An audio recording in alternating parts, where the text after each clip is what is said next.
Hello, everyone, and welcome to the 11th lecture. So, in today's lecture, we are going to solve an example problem of a project to find out the critical path and critical activities of the given project by using critical path method, right? So, previous lecture के अंदर हम लोगों ने discuss किया हुआ था कि critical path method है क्या चीज़ और उसकी मेथडोलॉजी में क्या क्या चीज़ें इन्वॉल्व हैं और उससे हम क्या क्या चीज़ें फाइंड कर सकते हैं और इम्पोर्टेंट पॉइंट्स को भी हमने डिस्कस किया हुआ था। तो आज उसी बेसिस पे एक प्रॉब्लम को सॉल्व कर लेते हैं और देखते हैं कि इस प्रोजेक्ट का जो है क्रिटिकल पाथ क्या होगा। ये हमारे पास गिवन प्रोजेक्ट है। प्रोजेक्ट के अंदर जितनी एक्टिविटीज़ हैं वो हमें गिवन है A B C D E F G। ये एक्टिविटीज़ हैं और हर एक्टिविटी का प्रीडिसेसर गिवन है और ड्यूरेशन हमें गिवन है हर एक्टिविटी का, राइट। एक्टिविटी ए 4 डेज में कंप्लीट होगा, एक्टिविटी बी जो हमारा है 7 डेज में, एक्टिविटी सी 5 डेज में, एक्टिविटी डी 6 डेज में और एक्टिविटी ई 5 डेज में, एफ 2 डेज में, जी 1 डे में। तो इसका क्रिटिकल पाथ निकालना या क्रिटिकल एक्टिविटीज हमने इस प्रोजेक्ट की निकालनी है कि इसका क्रिटिकल पाथ कौन सा होगा और क्रिटिकल एक्टिविटीज कौन कौन सी होंगी। तो जैसे कि पिछले लेक्चर्स में मैंने बताया हुआ है कि क्रिटिकल पाथ निकालने के लिए हमें सबसे पहला स्टेप क्या है, हमने नेटवर्क डायग्राम बनाना है। नेटवर्क डायग्राम के अंदर प्रोजेक्ट के हर एक्टिविटी की ड्यूरेशन को इनपुट करना है। Then we need to do the forward pass calculation in the third step और फोर्थ स्टेप में हम बैकवर्ड पास कैलकुलेशंस कर लेंगे। तो ये सारी चीज़ें जब हम करेंगे तो उसी बेसिस पे हम फिर क्रिटिकल पाथ को निकाल सकते हैं उस प्रोजेक्ट के अंदर से। तो let's start with our first step. सबसे पहले हम अपना नेटवर्क डायग्राम बनाते हैं इस प्रोजेक्ट के बेस पे हमारा नेटवर्क डायग्राम क्या बनेगा वो हम यहाँ पे बना लेते हैं। तो सबसे पहले एक्टिविटीज़ में यहाँ पे लिख लेता हूँ।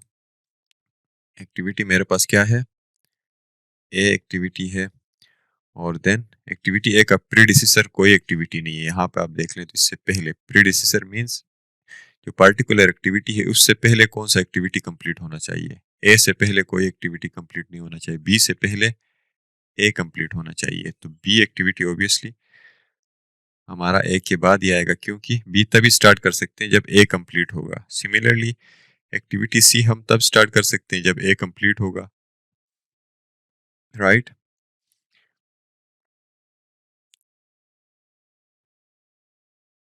सी, तो एक्टिविटी ए और बी का रिलेशन, एक्टिविटी बी और सी का।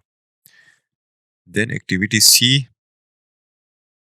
भी ए जब कंप्लीट होगा तभी एक्टिविटी सी स्टार्ट होगा। देन एक्टिविटी डी पे आए तो एक्टिविटी डी कब स्टार्ट होगा, जब बी कंप्लीट होगा। इट मीन्स बी कंप्लीट होगा तो हमारा एक्टिविटी डी हमारा स्टार्ट होगा, राइट। एक्टिविटी डी हमारा तब स्टार्ट होगा जब बी कंप्लीट होगा। देन एक्टिविटी ई हमारा कब स्टार्ट होगा, जब बी और सी दोनों कंप्लीट होंगी। मीन्स बी भी कंप्लीट होगा और सी भी कंप्लीट होगा तो हमारा एक्टिविटी ई स्टार्ट हो जाएगा। तो हमारा एक्टिविटी ई स्टार्ट होने के लिए बी और सी का कंप्लीट होना लाजमी है। कौन सी एक्टिविटी के लिए, ई के लिए। एक्टिविटी एफ तब स्टार्ट होगा जब सी कंप्लीट होगा। एक्टिविटी एफ भी हमारा तब स्टार्ट होगा जब हमारा सी कंप्लीट होगा। एक्टिविटी एफ भी तभी स्टार्ट हो सकता है जब हमारा एक्टिविटी सी कंप्लीट होगा। तो इसका रिलेशन ऐसे बनेगा। देन लास्ट एक्टिविटी हमारा जो है एक्टिविटी जी, जी तभी कंप्लीट होगा जब डी ई एफ तीनों कंप्लीट होंगे। डी ई एफ तीनों कंप्लीट होंगे तो हमारा एक्टिविटी जी हम स्टार्ट कर सकते हैं। तो इसका रिलेशन ऐसे बनेगा। तो ये हमारा नेटवर्क डायग्राम बन गया। अब इसके अंदर सेकंड स्टेप में हमने क्या करना है, ड्यूरेशंस लिखनी है। हर एक्टिविटी की जो ड्यूरेशन हमें गिवन है, एक्टिविटी ए 4 डेज में होगा, एक्टिविटी बी जो हमारा है 7 डेज में होगा, एक्टिविटी सी जो हमारा है 5 डेज में होगा, एक्टिविटी डी हमारा जो है 6 डेज में हो रहा है, एक्टिविटी ई हमारा जो है 5 डेज में, एफ 2 डेज में, और एक्टिविटी जी 1 दिन के अंदर कंप्लीट हो रहा है। ये सेकंड स्टेप हो गया। थर्ड स्टेप के अंदर हमने क्या करना है, फॉरवर्ड पास कैलकुलेशंस करनी है। तो मैं थोड़ा सा इसको स्पीड में कर लूँगा, बाकी जो है इसके अंदर अगर कैलकुलेशंस को समझना है, किसी को इसमें कन्फ्यूजन हो, तो वो हमारे जो पिछले 3-4 लेक्चर हैं उनको रिवाइज कर लें, ताकि फॉरवर्ड पास बैकवर्ड पास कैलकुलेशंस का पता हो। तो एक्टिविटी है, सबसे पहले एक्टिविटी को हम 0 से स्टार्ट कर लेते हैं, और इसके साथ ड्यूरेशन ऐड होगा तो इसका 4 आ जाएगा। फॉरवर्ड पास कैलकुलेशन में हम हर एक्टिविटी का अर्ली स्टार्ट और अर्ली फिनिश निकालते हैं, सही है। इसी तरह बी का अर्ली स्टार्ट और अर्ली फिनिश। अर्ली स्टार्ट इसका क्या होगा, पिछली एक्टिविटी का अर्ली फिनिश यहाँ पे आ जाता है, और ड्यूरेशन ऐड होगा 4 + 7 11। देन एक्टिविटी सी में पिछले एक्टिविटी का अर्ली फिनिश यहाँ पे आ जाएगा, ड्यूरेशन ऐड होगा 9, 4 + 5 = 9। देन एक्टिविटी डी पे आ जाए। एक्टिविटी डी का अर्ली स्टार्ट हमारा होगा पिछले एक्टिविटी का अर्ली फिनिश 11, 11 + 6 17। इसी तरह ई पे आ जाएं, सॉरी 11 + 6 17, या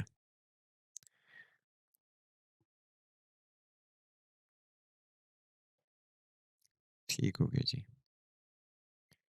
बल्कि इस डी का ड्यूरेशन जो है ना 16, ठीक हो गया। यहाँ पे एक गलती आई गेस की है, एक्टिविटी डी का ड्यूरेशन हमारा 8 है आई गेस, यहाँ पे 8 है, ये हमारा 19 हो जाएगा। सही हो गया। एक्टिविटी जी 19 यहाँ पे मूव कर जाएगा, और 19 + 1 20। इसी तरह ई का क्या होगा, ई अब यहाँ पे देखें तो ई पे बी भी एंड हो रहा है, सी भी एंड हो रहा है, तो दोनों में से जो हाईएस्ट वैल्यू होगी वो हम कंसिडर करेंगे। 9 और 11 में से 11 आ जाएगा, 11 + 5 15। अब ये कैलकुलेशंस अगर किसी को समझ नहीं आ रही है तो उनको पिछले लेक्चर देखने पड़ेंगे, जिसके अंदर हमने step by step forward pass backward pass calculation की हुई है। एफ का अर्ली स्टार्ट क्या होगा, 9, एंड 9 + 2 11। तो ये हमारा फॉरवर्ड पास कैलकुलेशन सारे एक्टिविटीज का हो गया, जिसमें हर एक्टिविटी का अर्ली स्टार्ट और अर्ली फिनिश हमने निकाल लिया। अब बैकवर्ड पास कैलकुलेशन करेंगे, और जिसमें बैकवर्ड पास कैलकुलेशन में हम क्या निकालेंगे, लेट स्टार्ट और लेट फिनिश। तो ये हम left right to left start कर लेते हैं। तो 20 यहाँ पे आ जाएगा, सेम यहाँ पे 20। अब इसमें हम माइनस करते जाते हैं बैकवर्ड पास कैलकुलेशन में, 20 - 1 19। देन एफ पे आ जाएं, एफ पे आ जाएंगे तो इसका जो एक्टिविटी का लेट स्टार्ट है वो यहाँ पे लेट फिनिश होकर आएगा 19, यहाँ पे आ जाएगा 19 - 2 17। इसी तरह ई पे आ जाएं तो 19 यहाँ पे मूव कर जाएगा, जो पिछली एक्टिविटी का लेट स्टार्ट था वो यहाँ पे लेट फिनिश हो जाएगा 19 - 5 14। सिमिलरली डी पे आ जाएं तो 19 यहाँ पे मूव कर जाएगा, पिछले एक्टिविटी का जो है लेट स्टार्ट यहाँ पे लेट फिनिश बन के आएगा, और 19 - 8 11। इसी तरह अब आप बी या सी पे आ जाएं। सी पे लेट से आ रहे हैं तो सी पे क्या हो रहा है, दो एक्टिविटीज यहाँ पे एंड हो रही हैं, एफ भी आ रहा है और ई भी आ रहा है। तो दोनों में से कौन सा लेट स्टार्ट हम लेंगे, इस केस में जो स्मॉलर होगा वो हम लेते हैं। बैकवर्ड पास कैलकुलेशन में 14 आ जाएगा। देन 14 - 5 9। इसी तरह बी पे आ जाएं। बी पे अगेन दो एक्टिविटीज आ रही हैं, ई भी आ रहा है और डी भी आ रही है। तो दोनों में से जो स्मॉलर वैल्यू होगी वो हम कंसिडर कर लेंगे। स्मॉलर वैल्यू 11 है, 11 - 7 4। और यहाँ पे क्या होगा, ए पे भी दो एक्टिविटीज आ रही हैं, एक सी आ रहा है एक बी आ रहा है। तो दोनों में स्मॉलर वैल्यू कौन सा है लेट स्टार्ट का, 9 और 4 में से 4। देन 4 माइनस ड्यूरेशन भी 4 है, तो यहाँ पे 0 आ जाएगा। डी का एक्टिविटी यहाँ पे हमने चेंज किया हुआ था, ये 8 है, राइट। तो ये हमारा बैकवर्ड पास कैलकुलेशन भी हो गया। अब फॉरवर्ड पास बैकवर्ड पास कैलकुलेशन फोर्थ स्टेप था, ये भी हो गया। तो अब हम क्रिटिकल पाथ निकाल सकते हैं। क्रिटिकल पाथ निकालने के लिए पहले आप ये कर लें कि हमारे पास इस प्रोजेक्ट के अंदर टोटल पाथ्स कितनी बन रही है और सीक्वेंसेस कौन कौन सी बन रही है वो हमने देखनी है। तो हमारे पास कौन कौन सी पाथ्स बन रही है मैं हाईलाइट करके आपको बता देता हूँ। एक पाथ मेरे पास बन रहा है A to wait A to B, B to D, D to G. इस पाथ पे मैं जा सकता हूँ। एक पाथ ये बन रहा है। दूसरा पाथ मेरा क्या बन रहा है, A to B, then B to E, then E to G, ये एक पाथ बन रहा है। Then A to C, colour change कर लेता हूँ ताकि मिक्स अप ना हो जाए। देन मेरा एक पाथ बन रहा है A to C, C to E, E to G, ये एक पाथ बन रहा है, राइट। और एक पाथ कौन सा बन रहा है मेरा, A to C, C to F, F to G। मेरे एक दो तीन चार पाथ बन रहे हैं, राइट। तो मैं यहाँ पे पाथ्स लिख लेता हूँ कौन कौन सी बन रही है, उसके बाद मैं डिसाइड कर लूंगा कि इसमें से क्रिटिकल पाथ कौन सा है। पाथ मेरे पास बन रही है, पहला पाथ मेरे पास बन रहा है A B D G। Second path मेरे पास बन रहा है A B E G। Third path मेरे पास बन रहा है A C E G। Fourth path मेरे पास बन रहा है A C F G, right. अब इन पाथ के ऊपर जो भी एक्टिविटीज आ रही हैं उनके ड्यूरेशन को हमने सम करना है। पहले पाथ में एक्टिविटी है 4 प्लस 7 प्लस 8 प्लस 1, तो ये कितना हो जाएगा 16 16 और 4 20, आई गेस 20 या 20 हो गया। सेकंड पाथ 4 प्लस बी का ड्यूरेशन कितना है 7 प्लस ई का ड्यूरेशन कितना है 5 प्लस जी का ड्यूरेशन 1, तो ये कितना हो जाएगा 17। सी पाथ का एक एक्टिविटी का ड्यूरेशन 4 है, सी एक्टिविटी का ड्यूरेशन 5 है, ई एक्टिविटी का ड्यूरेशन 5 है प्लस जी एक्टिविटी का ड्यूरेशन 1 है, तो ये हमारे पास हो गया 15। Then last path A activity का ड्यूरेशन 4 है, बी सी एक्टिविटी का ड्यूरेशन 5 है, एफ एक्टिविटी का ड्यूरेशन 2 है एंड देन जी का 1 है, तो इसका सम आपके पास हो गया 12। तो ये हमने कर लिया सम। अब सारे पाथ्स हमारे पास आ गए कौन कौन सी हैं, और हर पाथ का हमारे पास टोटल ड्यूरेशन भी आ गया। एक्टिविटी पाथ 1 जो है 20 दिन में कंप्लीट हो रहा है, part 2 17 days, part 3 15 days, part 4 12 days. तो हमने पिछले लेक्चर में डिस्कशंस में यही बोला था कि क्रिटिकल पाथ अभी हमने निकालना है। क्रिटिकल पाथ के दो चीजें मैंने बताई थी क्रिटिकल पाथ को डिफाइन करने के लिए। एक तो ये है कि क्रिटिकल पाथ वो पाथ होगा जो लॉन्गेस्ट ड्यूरेशन वाला पाथ होगा, वो आपका क्रिटिकल पाथ होगा। दूसरी निशानी क्या है क्रिटिकल पाथ की, क्रिटिकल पाथ के ऊपर हमेशा अर्ली स्टार्ट लेट स्टार्ट के इक्वल होगा, अर्ली फिनिश लेट फिनिश के इक्वल होगा on each activity, her activity के ऊपर जो क्रिटिकल पाथ के ऊपर आ रहा है। तो हम अब इन दोनों को चेक कर लेते हैं। तो पहले पॉइंट के बेसिस पे लॉन्गेस्ट पाथ के बेसिस पे 20 सबसे ज्यादा है, राइट ड्यूरेशन। तो ये हमारा क्या होगा, जिस पाथ के ऊपर ड्यूरेशन 20 वो वाला पाथ हमारा क्रिटिकल होगा। तो मतलब क्रिटिकल पाथ हमारा कौन सा है, A B D G, this path is critical. ये हमारा क्रिटिकल पाथ है हमारे प्रोजेक्ट का। तो अब अगर आप नेटवर्क डायग्राम के अंदर देखें तो हमारा क्रिटिकल पाथ इसमें से कौन सा होगा, मैं इसको एरो से मार्क कर लेता हूँ। ए से बी, बी से डी, डी से G, this is our critical path. सही है, ये हमारा क्या है क्रिटिकल पाथ हो गया। अब क्रिटिकल पाथ है तो इसके ऊपर हमने दूसरा पॉइंट चेक करना है। दूसरा पॉइंट क्या बोल रहा है, क्रिटिकल पाथ के ऊपर जितने भी एक्टिविटीज हैं, कौन कौन सी एक्टिविटीज हैं हमारे पास क्रिटिकल पाथ के ऊपर, A B D G, right. ये ए बी डी और जी हमारे पास है, ठीक हो गया। तो इनके ऊपर हमने देखना है कि इन एक्टिविटीज के ऊपर अर्ली स्टार्ट और लेट स्टार्ट इक्वल होने चाहिए, अर्ली फिनिश और लेट फिनिश इक्वल होना चाहिए। अब देखें एक्टिविटी ए पे अर्ली स्टार्ट, इसका क्या कहते हैं अर्ली स्टार्ट लेट स्टार्ट की इक्वल है, अर्ली फिनिश लेट फिनिश की इक्वल है। इसी तरह एक्टिविटी बी भी क्रिटिकल एक्टिविटी है तो इसका अर्ली स्टार्ट अर्ली फिनिश की इक्वल है, sorry early start let start की इक्वल है, अर्ली फिनिश लेट फिनिश की इक्वल है। डी पे भी अर्ली स्टार्ट लेट स्टार्ट की इक्वल है, अर्ली फिनिश लेट फिनिश की इक्वल है। इसी तरह जी पे अर्ली स्टार्ट लेट स्टार्ट की इक्वल है, अर्ली फिनिश लेट फिनिश की इक्वल है। तो इसका मतलब ये है कि यही हमारा क्रिटिकल पाथ है इस प्रोजेक्ट का। तो एक तो हमारा ये हो गया कि हमारे इस पार्टिकुलर प्रोजेक्ट के ऊपर हमारा क्रिटिकल पाथ आ गया। क्रिटिकल पाथ हमारा कौन सा हो गया?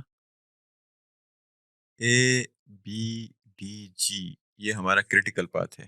तो क्रिटिकल पाथ के ऊपर जो भी एक्टिविटी होता है उस एक्टिविटी को हम उन एक्टिविटीज को बोलते हैं क्रिटिकल एक्टिविटीज, और उनके अलावा जो भी एक्टिविटीज होंगी वो नॉन क्रिटिकल एक्टिविटीज होती हैं। तो हमारे केस में, हमारे इस प्रोजेक्ट में क्रिटिकल एक्टिविटीज कौन सी होंगी? तो क्रिटिकल एक्टिविटीज हमारे पास होंगी A B D and then G. ये हमारे पास क्रिटिकल एक्टिविटीज हो गई। और नॉन क्रिटिकल एक्टिविटीज में अगर पॉइंट आउट करना चाहूँ, नॉन क्रिटिकल एक्टिविटीज मेरे पास कौन कौन सी होंगी? इसके अलावा जो बच रही हैं वो सारे नॉन क्रिटिकल हैं। क्या बच रही हैं? सी, ई एंड देन एफ, ये मेरी नॉन क्रिटिकल एक्टिविटीज हैं। तो इसी तरह आपके पास कैसा भी प्रोजेक्ट हो उसके ऊपर आप प्रोजेक्ट का क्रिटिकल पाथ निकाल सकते हैं और उसमें बता सकते हैं क्रिटिकल एक्टिविटीज कौन सी है, नॉन क्रिटिकल एक्टिविटीज कौन सी हैं। और क्रिटिकल पाथ निकालना, क्रिटिकल एक्टिविटीज का पता होना, नॉन क्रिटिकल एक्टिविटीज का पता होना, इसका फायदा क्या है वो हमने पिछले लेक्चर में डिस्कस किया हुआ था। फिर भी मैं पॉइंट्स दोबारा से एक दफ़ा बता देता हूँ। ये पॉइंट्स हमने डिस्कस की थी कि हर प्रोजेक्ट के ऊपर, आपके पास कैसा भी कंस्ट्रक्शन प्रोजेक्ट हो उसके ऊपर एटलीस्ट एक क्रिटिकल पाथ होगा, और क्रिटिकल पाथ के ऊपर जो भी एक्टिविटीज आएंगी उनको हम क्रिटिकल एक्टिविटीज बोलते हैं। और A delay in critical activity will extend the project duration। अगर क्रिटिकल एक्टिविटीज जो हमने डिफाइन की उनके अंदर अगर डिले आ जाएगा, वो जो मखसूस उसका डिफाइंड ड्यूरेशन है उससे ज़्यादा टाइम लग जाएगा, तो आपका पूरा प्रोजेक्ट एक्सटेंड हो जाएगा। ठीक हो गया। इसी तरह नॉन क्रिटिकल एक्टिविटीज़ पे अगर आप एटलीस्ट एक दिन का डिले कर लेते हैं तो वो आपके प्रोजेक्ट की ड्यूरेशन को लेंथ नहीं करेगा, आपका प्रोजेक्ट एक्सटेंड नहीं होगा। तो हमारा मेन फोकस क्या होना चाहिए? क्रिटिकल एक्टिविटीज़ मेन फोकस होना चाहिए as compare to non critical activities. तो तभी पता चलेगा जब हम क्रिटिकल पाथ मेथड के थ्रू वो क्रिटिकल और नॉन क्रिटिकल एक्टिविटीज़ को डिफाइन कर लेंगे कि इधर हमारे प्रोजेक्ट के अंदर कौन सी एक्टिविटीज़ क्रिटिकल हैं, कौन सी नहीं है। उसके अलावा क्रिटिकल एक्टिविटीज़ जो आपकी हैं उनके ऊपर अगर आप टाइम सेव कर लेते हैं तो वो आपके पूरे प्रोजेक्ट का जो ड्यूरेशन है उसको कम कर देगा। ड्यूरेशन कम हो जाएगा, आपका प्रोजेक्ट जल्दी कंप्लीट होगा। लेकिन अगर आप नॉन क्रिटिकल एक्टिविटीज़ पे टाइम सेव करने की कोशिश करें तो उससे आपके प्रोजेक्ट के ड्यूरेशन पे कोई इफेक्ट नहीं पड़ेगा, कम नहीं होगा आपका प्रोजेक्ट ड्यूरेशन। तो इसका मिसाल ये है कि अगर मैं क्रिटिकल एक्टिविटीज़ मेरे पास जो थी ए बी डी जी, इनके ड्यूरेशन में मैं अगर कोई कमी लाऊं, जैसे क्रिटिकल एक्टिविटी बी है 7 डेज में कंप्लीट हो रहा है, मैं इसको 6 डेज में कंप्लीट कर रहा हूँ, तो मेरा प्रोजेक्ट एक दिन पहले कंप्लीट होगा, 20 डेज में कंप्लीट होगा, क्योंकि मैं क्रिटिकल एक्टिविटी के ऊपर ड्यूरेशन को कम कर रहा हूँ। लेकिन अगर इसी तरह मैं नॉन क्रिटिकल एक्टिविटी पे ड्यूरेशन को कम करूँ, let's say non critical activity सी, इसके ऊपर इसको मैं 5 डेज के बजाय 4 डेज पे कंप्लीट करता हूँ, तो मेरा प्रोजेक्ट फिर भी जाके 20 डेज में ही कंप्लीट होगा। तो इससे प्रोजेक्ट ड्यूरेशन पे, लेंथ पे कोई इफेक्ट नहीं पड़ना है नॉन क्रिटिकल एक्टिविटीज के बेसिस पे। So this was the point.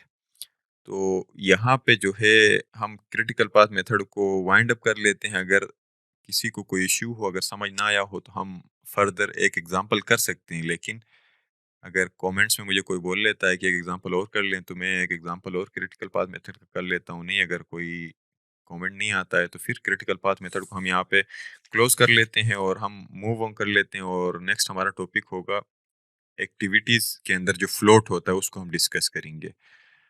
सही हो गया? मतलब स्केजुअलिंग के अंदर हम फ्लेक्सिबिलिटी जो हमारे पास होती है, जिसको हम स्लेक भी बोल लेते हैं या फ्लोट बोल लेते हैं, वो डिपेंड कर लेता है कि आपका क्या कहते हैं क्रिटिकल पाथ मेथड है, या फिर आगे हम पढ़ेंगे कि पर्ट एनालिसिस होता है उसके अंदर। तो ये आपके प्रोजेक्ट के अंदर एक्टिविटीज के बीच में फ्लेक्सिबिलिटी को डिस्कस करने के लिए यूज होता है। एक्टिविटी फ्लोट, उसके अंदर टोटल फ्लोट हम पढ़ेंगे और फ्री फ्लोट। तो नेक्स्ट लेक्चर में हम आई होप कि कल जो है हम अपना जो नेक्स्ट लेक्चर होगा उसमें टोटल फ्लोट और फ्री फ्लोट को डिस्कस करेंगे, जो कि एक्टिविटी फ्लोट के 2 इम्पोर्टेंट टाइप्स हैं। तो आज के लेक्चर को यहाँ पे वाइंड अप कर लेते हैं। आई होप कि आपको क्रिटिकल पाथ मेथड का ये प्रॉब्लम समझ आया होगा। तो see you guys in next video. with our new topic. Till then, goodbye.